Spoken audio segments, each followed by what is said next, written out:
Back friends, मैं doctor Mukhopadhyay, एक sports injury surgeon with Saksham orthopaedics. आज बात करते हैं regarding the recovery of an athlete post an injury. अब this recovery could be post a surgery which was required because of the injury or just after a period of rest so that the body could have healed properly and you are planning to go back to your sports. So जब भी आप after an injury return to sports plan करते हैं, be it after a period of rest and rehab or after a particular surgery and rehab, बहुत important है कि आप अपने आप को gradually उस sports में वापस डालें। एग्रेसिव ज्यादा होने से नुकसान ही होता है एंड जो इंजरी आपको पहले हुई थी वो रेकर होने के चांसेस भी रहते हैं, या फिर अगर आपकी सर्जरी हुई थी सर्जरी फेल होने के भी चांसेस काफी ज्यादा रहते हैं। जब भी हम अपने आप को वापस से स्पोर्ट्स में डालने के लिए ट्रेन कर रहे होते हैं, बहुत जरूरी है कि हम बॉडी को इनिशियली अच्छे से वार्म अप करें, टिश्यूज को जॉइंट्स को अच्छे से लूजन अप होने दें, ब्लड फ्लो उस पर्टिकुलर एरिया में बढ़ाएं सो दैट इंजरी के चांसेस बहुत ज्यादा कम हो जाए। अपने साथ definitely through out this period of recovery and rehab एक प्रोफेशनल ट्रेनर को रखें जो आपकी गलतियों को सुधारते रहे और मेक श्योर करें कि आप जो भी एक्सरसाइज कर रहे हैं या जो भी आप फिजियोथेरेपी में मैनूवर्स कर रहे हैं वो एकदम करेक्ट हो और कोई भी ट्रिक मूवमेंट या फॉल्स मूवमेंट्स ना हो। अगर ऐसा नहीं करेंगे तो फिर इंजरीज के चांसेस अगेन बढ़ते हैं।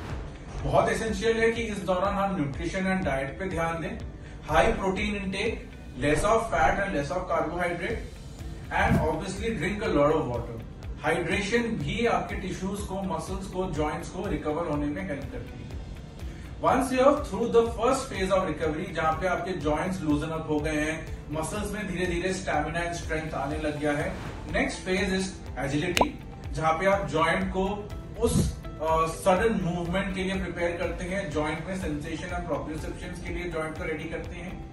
फिर आता है स्पोर्ट्स स्पेसिफिक ट्रेनिंग। आपके पर्टिकुलर स्पोर्ट्स में जो एक्टिविटी आपको रिपीटेडली करना पड़ता है, आप उन मसल्स को, उस जॉइंट को, उस मूवमेंट को, बॉडी को बार बार करवा के एक रिदम सेट करते हैं।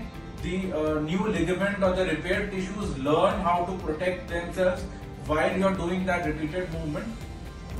And finally, after you have gone through these phases, you come to the stage where you are ready to get down to the sports as such. But again, immediately I recommend that you initial couple of months you have a more relaxed kind of play.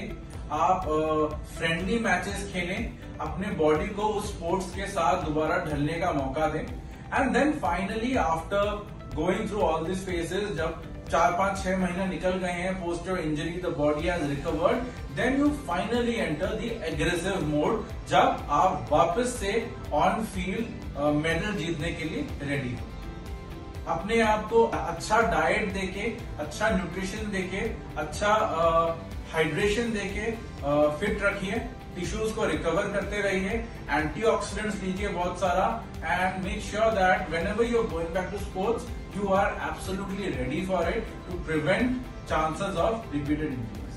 Thank you.